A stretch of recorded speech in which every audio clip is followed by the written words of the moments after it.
27મી April 2024 શનિવાર। આજના શુભ સંદેશમાં ઈસુ પોતાના પિતાની ઓળખ કરાવે છે, જેનો ફિલિપ સ્વીકાર કરે છે। ઈસુને જોવા એટલે જ પિતાને જોવા। ઈસુ પિતામાં વસે છે અને પિતા ઈસુમાં વસે છે। ઈસુના શબ્દો પિતાના છે, ઈસુના કાર્યો પિતાના છે।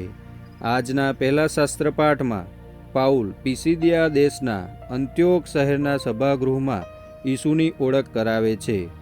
કેટલાક ઇઝરાયેલીઓ પાઉલ અને બારનાબાસને સાંભળવા આવેલી મેદનીને જોઈને ઈર્ષાથી સળગે છે અને પાઉલનો અસ્વીકાર કરે છે, એટલે કે ઈસુનો અસ્વીકાર કરે છે।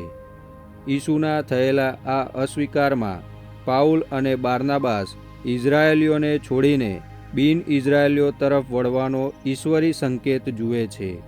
બિન ઇઝરાયેલીઓ ઈસુનો સ્વીકાર કરવા તૈયાર થાય છે।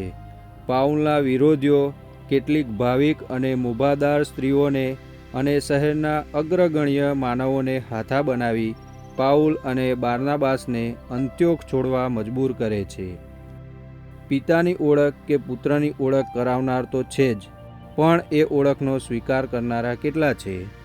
પ્રસ્તુત કરતા અમૃતધારા Don Bosco animation centre, Kapadvanj.